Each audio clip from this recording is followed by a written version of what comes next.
Bonjour à tous et bienvenue dans un nouvel épisode du Bidon Collé. Alors l'année passée on a commencé notre chaîne avec un top 10. Cette année on va faire pareil. On va clôturer la saison avec un peu l'esprit Vélo d'or. Et pour faire ça je suis avec Hugo. Hugo, comment vas-tu?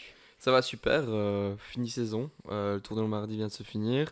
On est en plein dans le tour de Guangxi en Chine. C'est avec une super artiste aussi, mais c'est la fin, on sent que les gens sont un peu en fin de saison, il y en a qui sont déjà en vacances. C'est un peu excitant de classer ces coureurs et ça a été très dur pour moi et je me réjouis de commencer. Ouais, ça fait le chemin parcouru depuis un an maintenant Ouais, avec nos petits micros là, je me souviens, et que maintenant on a un peu plus de matos, etc. C'est en tout cas un top 10 qu'on va faire. On va un peu classer les coureurs par rapport à la saison qu'ils ont faite. Alors c'est très subjectif, je tiens à le préciser. On va être d'accord sur certains, moins d'accord. On a chacun notre top 10. On ne s'est pas consulté avant. Normalement, on devrait quand même avoir pas mal de coureurs les du mêmes. top 10 dans les mêmes. Mais Hugo, avant toute chose, on va diviser la vidéo en deux. Les Ouais. 5 de 5 à 6 et de 5 à 1. Alors, du coup, quels sont les critères que tu as pris en compte pour voir en tout cas comment classer tes coureurs? Je suis content que tu le dises parce que je voulais quand même le préciser avant de commencer. Je pense que c'est déjà très subjectif comme tu l'as dit, mais aussi c'est difficile de comparer les grimpeurs avec les sprinteurs, les coureurs de grand tour, les coureurs de classique. Donc certes, il y en a qui se débrouillent dans les deux, mais j'avais envie d'un peu récompenser les coureurs qui m'ont fait surtout bonne impression pendant la saison, tout au long de la saison. C'est quand même un critère qui est très important ou qui ont vraiment été dominants. Donc personnellement, c'est comme ça que je les classe. Maintenant, il y a un peu de sprinters, un peu des grimpeurs dans tout le classement. C'est un peu homogène, on va dire. Et toi? Bah, comme tu le sais, je prends quand même beaucoup à cœur les classiques, les monuments. Pour moi, c'est quand même quelque chose qui est quand même qui sort du lot. Les grands tours aussi, que ce soit le classement général, mais également les étapes ou un maillot distinctif, par exemple, sur un grand tour, c'est super important. Et donc, voilà, moi j'ai un peu pris un mix de tout. Je pense avoir plus ou moins 3 sprinters dans la liste. Alors, c'est pas que parce qu'ils ont gagné des sprints qu'ils sont là. Voilà, je trouve que c'est des saisons historiques pour ces cours-là. Donc, voilà, pour le reste, on va peut-être en débriefer Ouais, pendant la directement. vidéo. Mais maintenant, moi, j'aimerais savoir s'il y a quand même des coureurs que tu n'as pas pu mettre dans ce top 10, mais que tu trouves qui valaient quand même le coup d'être mentionnés. Ouais, alors je vais quand même rester un peu large pour être sûr de ne pas spoiler ton top Ouais. 10. Mais un coureur qui vient à l'esprit, par exemple, c'est Maxime Van Gils. Il a fait Ouais. un très bon début de saison.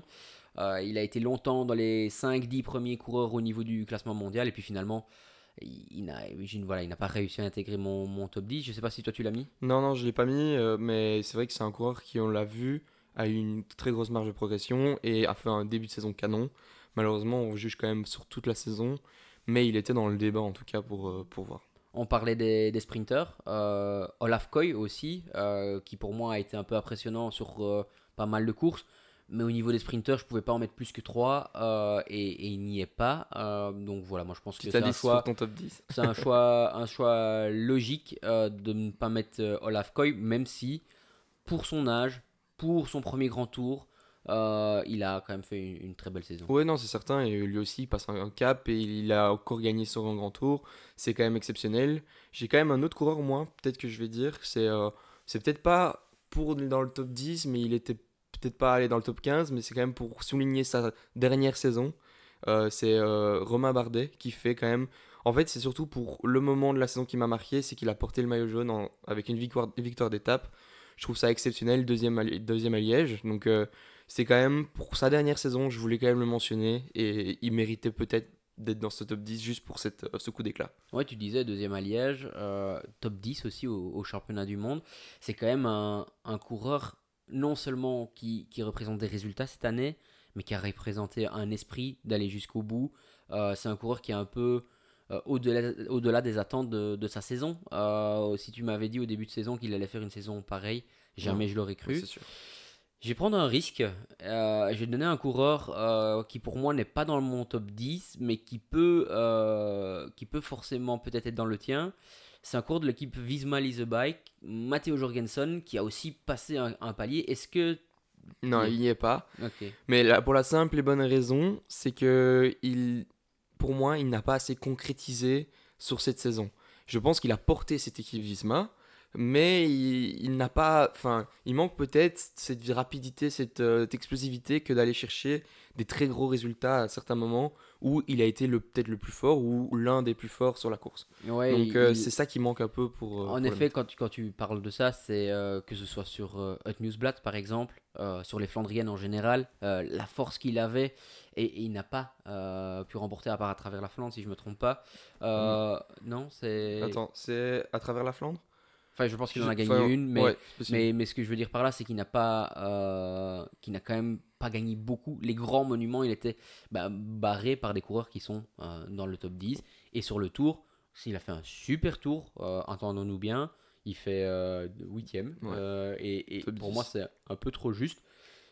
Par contre, deuxième au Dauphiné, ça reste quand même. J'ai cru qu'il allait Exceptionnel. renverser le Dauphiné sur la dernière Non, c'est jour. sûr. Et pour moi, à part les grands tours, c'est quand même la plus grosse course par Mais équipe. comme on le dit, c'est subjectif. Je pense qu'il y a certains coureurs qui vont le mettre rien que pour le fait d'avoir porté sur toute la saison, sur toutes les courses Visma, là où ils avaient un problème de santé, de forme pour certains coureurs.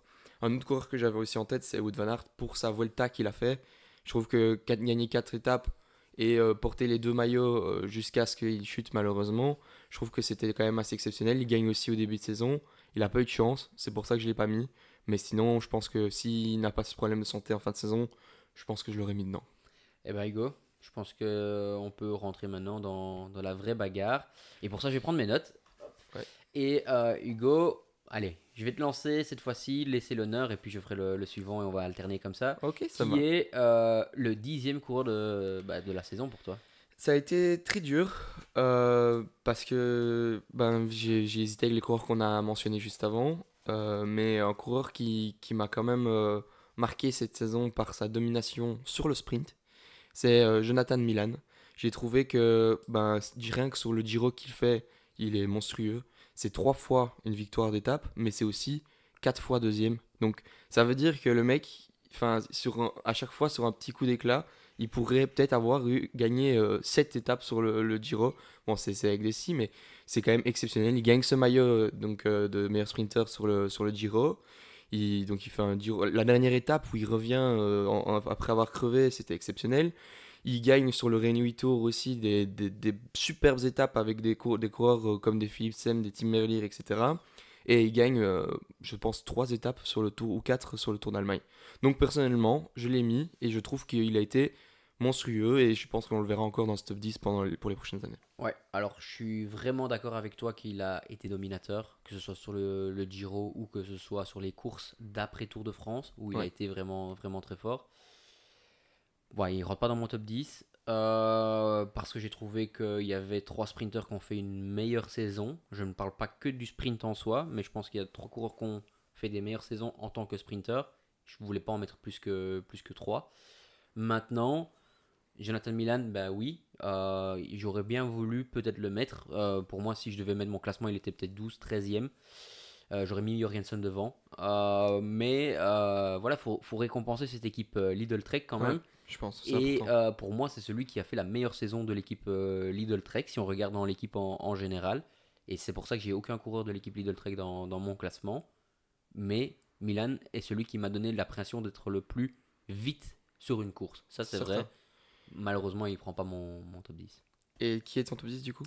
Et bien, du coup, je vais prendre un autre sprinter qui a aussi, pour moi, dominé une petite fraction de la saison. C'est Binyam Girmay, parce que non seulement il a gagné ses 3 étapes sur le Tour et son maillot vert, franchement chapeau. Il a gagné d'autres courses pendant l'année. Il a fait aussi des résultats au niveau du World Tour avec Québec, avec la Bremer Classic, etc. Mais moi, ce que je voulais vraiment remettre, c'est ce que ça représente, en fait. C'est un peu ma wildcard. Si je devais vraiment dire sur la saison en soi, je pense encore une fois que Jorgensen aurait pu peut-être passer devant.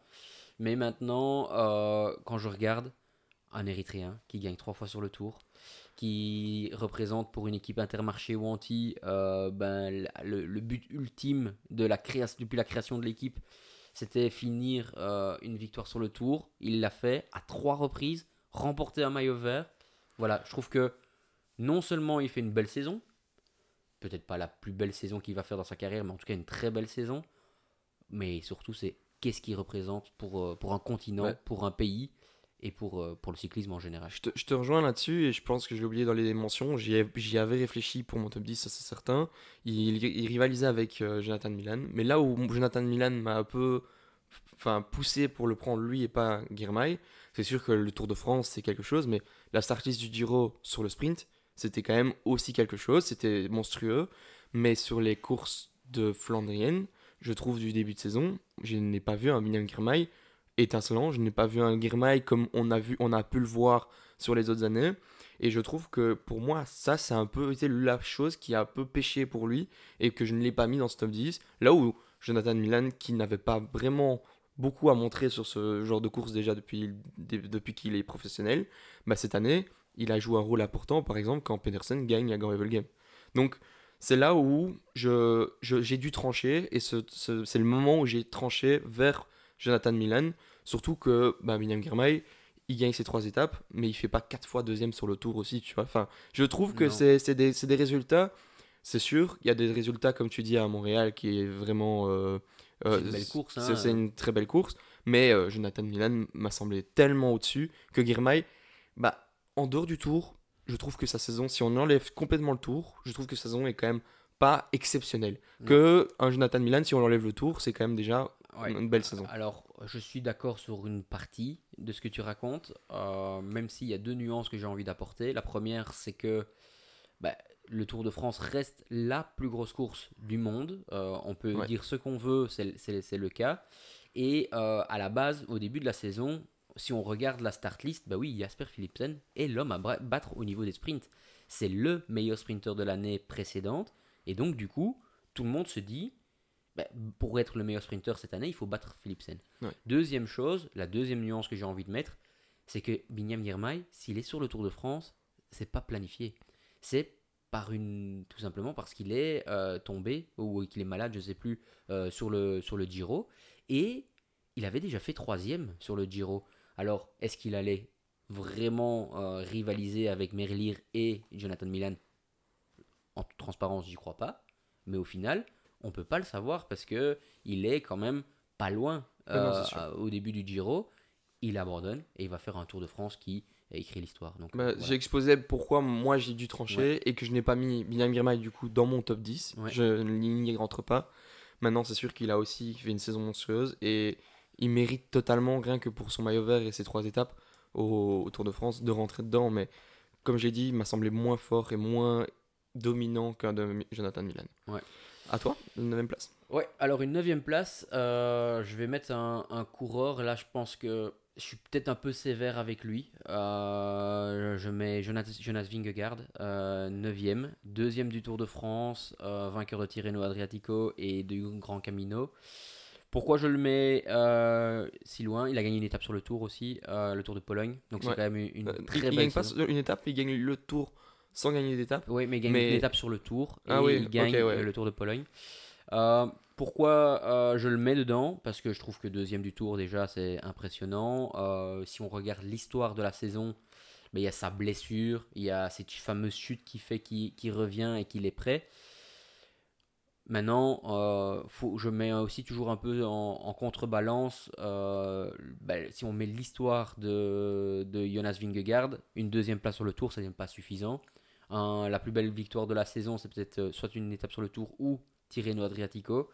Ça reste un peu. Où j'ai aussi une petite critique, c'est que il finit le Tour, d'accord, moins fort que Tadej Pogacar, mais pourtant il finit quand même pas trop mal le Tour. Et que directement les courses d'un jour c'est plus possible. Il ne s'attaque pas à une Vuelta non plus, et vu que il fait pas les courses d'un jour et que sur la Vuelta il s'aligne pas, voilà, il se retrouve sur le Tour de Pologne qui est une très belle course, mais qui pour moi n'est pas une course du niveau et de la classe de Jonas Vingegaard. Donc voilà, félicitations pour sa saison. 9e, c'est une saison, pour moi c'est dans les standards de Jonas Vingegaard. Mais je peux pas, après les saisons qu'il a faites ces dernières années, le mettre sur les mêmes positions, malheureusement. Non, je te rejoins, c'est un peu une saison décevante pour lui, au-delà du fait qu'il fait deuxième du Rassure-moi, Tour. tu l'as dans ton top 10. Oui, oui, Ouais. oui, oui, oui, c'est sûr. Je l'ai un peu plus haut, D'accord. mais ce que je veux dire, c'est que il est quand même pas. Enfin, sur le Tour de France, c'est sûr, c'est un super résultat pour ce qu'il a eu dans la saison. Il est très dominant en début de saison, donc ça aussi, ça a peut-être joué cette blessure-là, c'est certain même. Mais à la place d'essayer de faire une pause, se refaire la cerise après peut-être le Tour de France, bah, il a arrêté sa saison après le Tour de Pologne. Et je trouve quand même ça dommage. Certes, il y a des raisons plutôt familiales avec un enfant, etc. Mais je trouve que d'autres coureurs ont eu des enfants et ont pu faire quand Ouais. même une fin de saison enfin, correcte, quoi. Donc je suis un peu déçu comme toi, mais il m'a semblé quand même vachement dominant sur certaines courses. Et faire deuxième, battre Pogacar à la régulière sur le Tour, c'est pour ça que je l'ai mis un peu plus haut. Et Ouais. moi, enfin, Vas-y, et puis je donnerai un dernier argument sur Vingegaard quand tu le ouais. mentionneras. Eh ben, mon coureur, moi, c'est Mark Hirschi. Il est peut-être un peu loin, pour certains, je pense. Mais ce qui lui manque peut-être, c'est...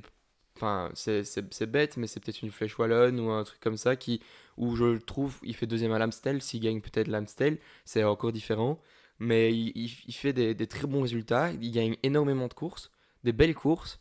Mais malheureusement, il a été beaucoup équipier cette année et je pense qu'il peut faire encore mieux.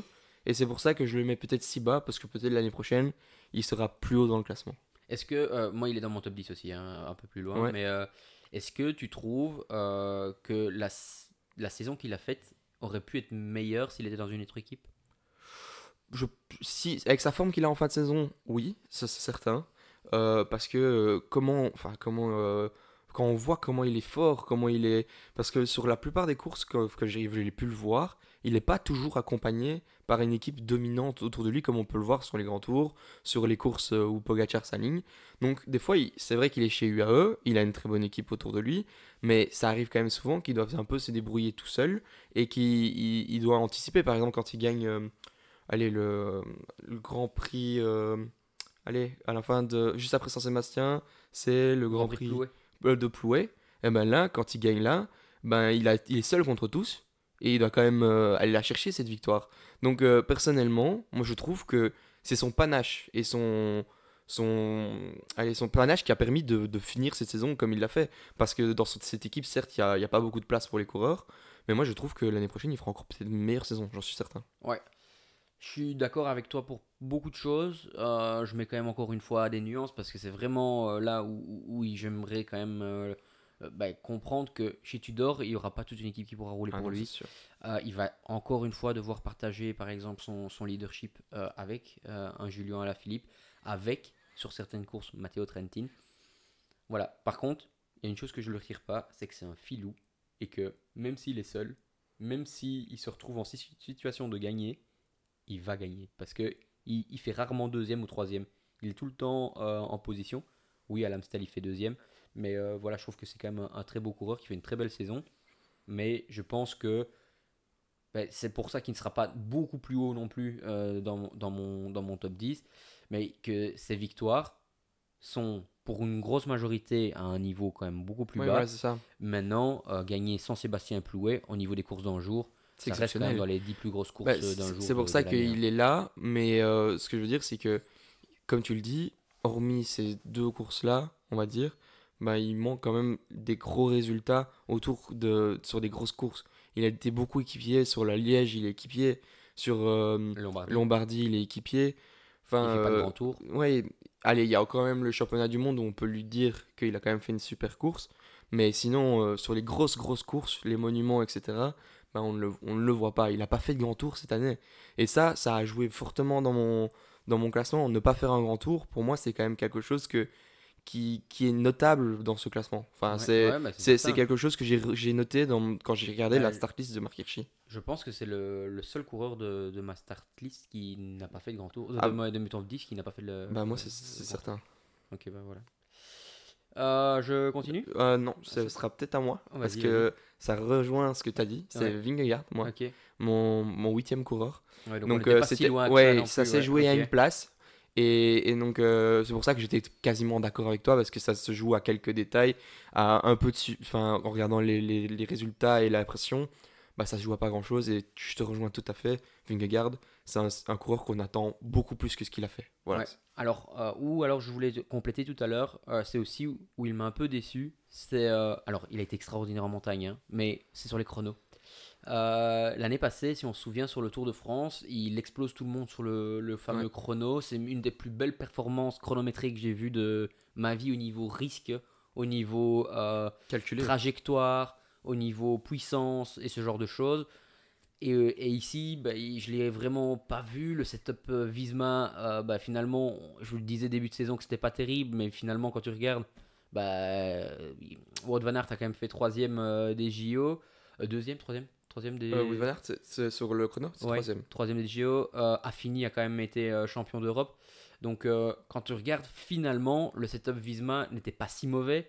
Et je pense que c'est vraiment qu'il y avait ce côté un peu sous-performance de la part de Vingegaard en chrono, contrairement ou à la montagne, début de saison, il était Ouais, puis très même très un fort. Tratnik au début de saison qui avait été très bon sur le chrono. Donc moi je reste persuadé que c'est pas le setup, mais comme tu le dis, il y a peut-être aussi la préparation qui n'a pas été la même. On le voit même, je pense que c'est sur le Grand Camino, où il fait un chrono à la 60 ou 70e place. C'est pas représentatif de ses performances sur Ouais, le chrono. Et là je te rejoins que c'est vrai que c'est un peu ouais. décevant, mais il a tellement été dominateur sur ces tours-là que je le mets quand même cette place-ci. Et je me réjouis de voir ton huitième du coup. Ouais, bah juste pour Ouais, compléter sur le Grand Camino, en fait, le chrono, c'est il y un avait du chrono vent. qui avait du vent Ah, et on a dit de ne pas tout simplement garder les temps. Et je pense que Tarling avait gagné, si je me trompe pas, mais bon, je soit me peu souviens importe. plus. Mais... Mais oui. Mon huitième, moi, c'est un deuxième sprinter. Et pour moi, c'est le meilleur sprinter de la saison. Alors, ce sera pas le plus haut dans mon classement, mais c'est lui qui a dominé le plus les sprints. C'est Merlier. Euh, pour moi, c'est la vitesse. C'est victoire au championnat d'Europe. C'est victoire au Tour d'Italie. Finalement, 3 victoires sur le Tour d'Italie, c'est quand même pas rien. Les courses comme Nockereux et ce genre de courses, de Scale de Preis, c'est des courses où on dit un peu que c'est le championnat du monde des sprinters. Et ben, il a gagné. Et puis lui, il a continué toute l'année. Je trouve qu'il était présent. C'est à part quelqu'un de qui on parlera un peu plus tard, ça aurait pu être le roi des victoires. Donc on va dire que c'est le prince des victoires.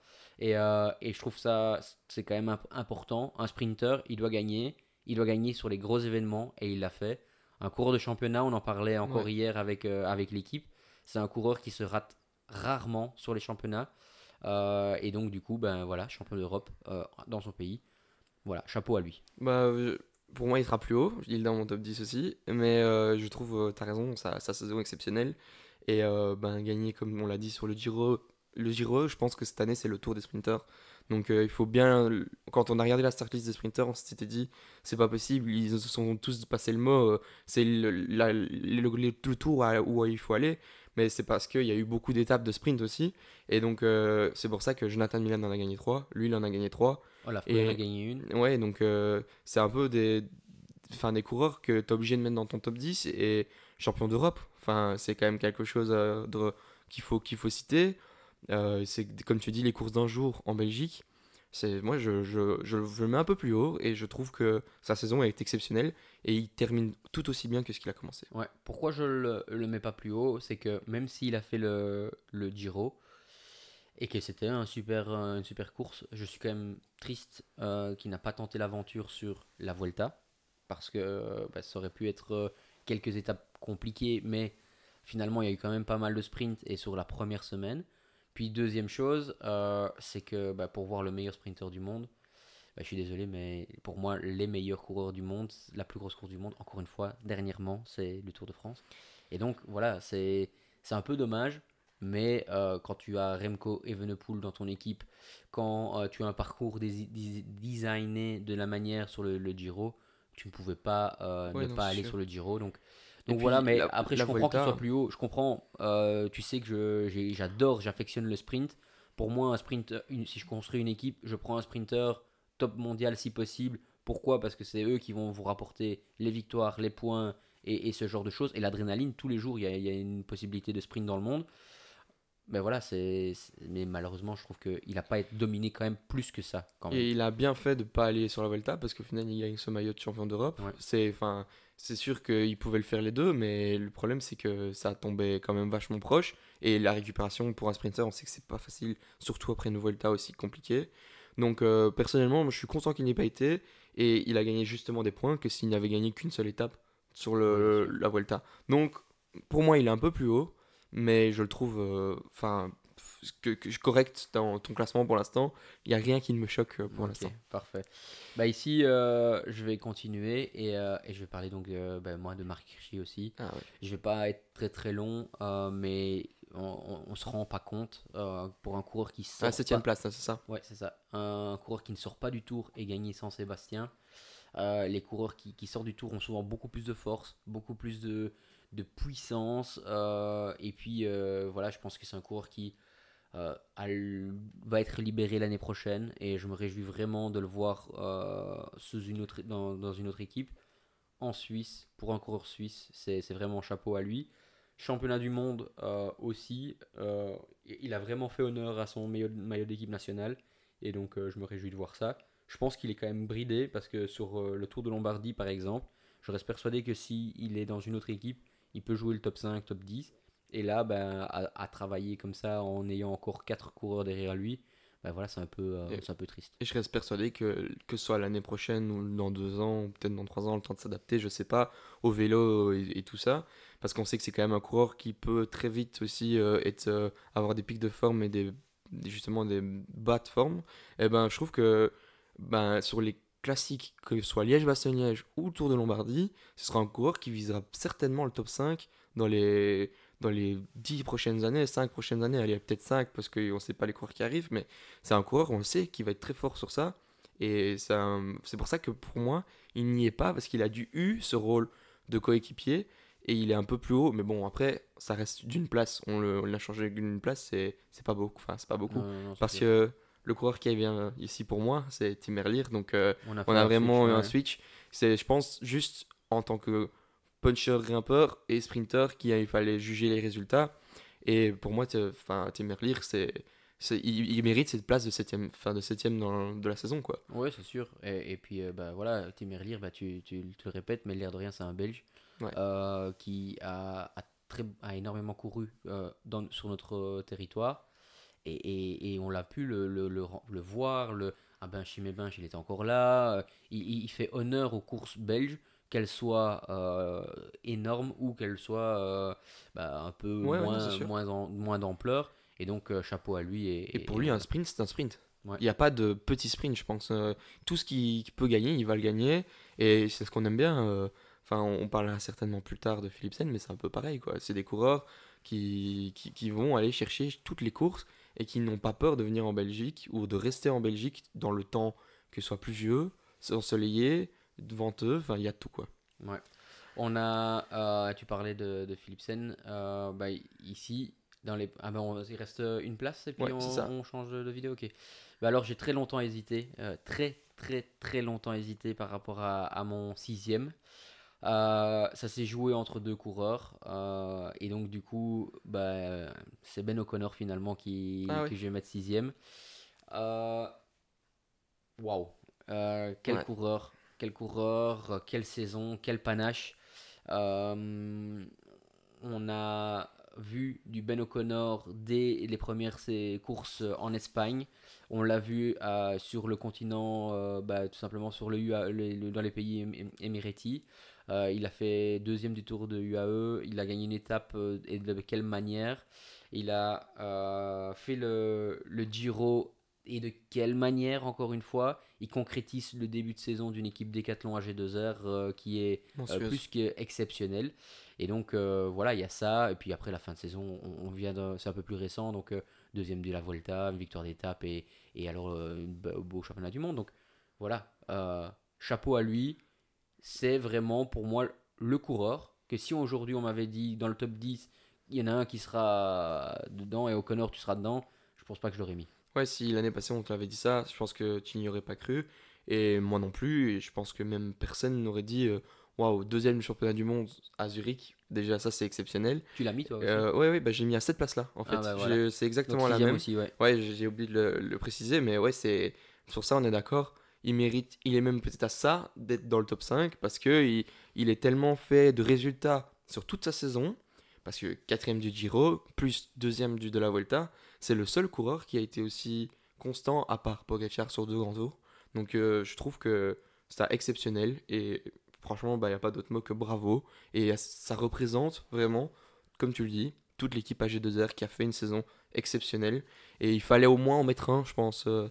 dans ce top 10. Et c'était lui le plus fort de cette équipe. Où est-ce qui t'a le plus surpris cette année? Est-ce que c'est plutôt sur les grands tours ou c'est plutôt sur ce côté championnat du monde classique? Surpris, je pense que la fois où on lui a laissé beaucoup de temps à la Volta, là ça a quand même été surprenant au niveau, même où on s'est dit, Fti, c'est quand même un grimpeur qui peut aller jusqu'au bout. Bah, à l'air de rien, il a failli aller jusqu'au bout, donc c'est vrai que Roglic était quand même un peu plus fort, mais on a vu des moments où Roglic était un peu plus faible aussi, donc ça a été la question jusque très tard dans ce tour d'Espagne. Mais c'est vrai que, enfin, je pense que toi, c'est cette fois-là où tu vas le dire, la deuxième place à Zurich, c'est quand même le truc que tu t'y attends pas, quoi. Ouais. Enfin, surtout pour O'Connor. Enfin, c'est pas un coureur que tu vois faire sur des classiques. Enfin, Non, après, en effet, si au début de saison tu m'avais dit ça, c'est les championnats du monde aussi que j'aurais choisi. Maintenant, il y avait quand même des signes très très avant-coureurs. Donc il est bien sorti de la Vuelta parce qu'il finit pas cramé, il fait un ouais, beau chrono pour finir la Vuelta. Il fait le championnat du monde chrono mixte et j'avais lu dans la presse qui marchait très très fort. Donc tu t'y attendais un petit peu à ce qu'il soit là devant, mais devant des Remco, devant des Mathieu Van Der Poel, je des veux Mark dire. Hirschi qui étaient là. Même honnêtement, Henrik Mas me venait beaucoup plus Ah oui, avant non, c'est à certain. l'état d'esprit, à l'esprit pardon, ou Adria qui était aussi sur une pente hyper ascendante. Et finalement, bah non, le coureur qui fait un championnat du monde parfait finalement, même si je pense qu'il a été une des raisons pour laquelle l'entente a été un peu moins bonne derrière Tadej Pogacar, mais bah, voilà, après on jouait sur la deuxième place. Voilà, très très belle saison de Puis Ben même O'Connor. Roglic, tu parles de coureurs qui auraient pu être plus performants sur le championnat du monde. C'est des coureurs qu'on sait qu'ils peuvent quand même avoir des qualités sur un jour. O'Connor, on a quand même peu de. Enfin, Ouais. avant ces courses-là, on avait quand même peu de références. Ouais, ou alors à un niveau de 1.1 Oui, ou voilà, c'est ça. 1.1 Donc c'est pour ça, progressif. et je trouve que même à l'UAE Tour, où il a été deuxième du général, où ça se joue à quelques secondes parce que Van Velt va aller chercher des secondes dans une échappée où il fait pas beaucoup d'efforts, mais sur au niveau du grimpeur, sur ce tour-là, je pense que c'est le meilleur. Ouais, c'est Donc sûr. c'est pour ça que moi, il va à cette place-là, toi aussi, et je pense qu'on est plutôt d'accord pour ce début de classement pour l'instant. Ouais, je pense que c'est pas mal. Moi, vraiment, la seule, je pense un peu où je suis pas trop d'accord, c'est Jonathan Milan. Ouais. Maintenant, pour le reste, allez, à quelques places près, je pense qu'on est. Ça joue d'une place à chaque Ouais, ça fois. joue. Pour Voilà. l'instant, on est correct, mais je pense que pour la suite, ça va peut-être changer. En tout cas, pour moi, j'ai quelques petites surprises qui viennent encore se rentrer dans mon classement. Donc, Ouais. Donc, on va voir. deuxième vidéo. Pour ceux qui regardent la vidéo cette semaine, là, elle sortira mardi, la deuxième vidéo à midi. On va continuer notre. Maintenant, il restera plus que le top 5 avec Ouais. quelques coureurs. Voilà, je pense qu'il y a toujours un mix entre coureurs de classique et coureurs de grand tour. Hugo, merci beaucoup. Vous, n'hésitez pas à nous dire qui a été le meilleur coureur de la saison. Bon, ça, je pense qu'on le sait tous. Mais les autres, faites un peu votre top Top 10 10. Ouais. dans les commentaires. Et nous, on vous répondra si on est d'accord ou pas d'accord. Merci Hugo, Merci, Boris. à bientôt.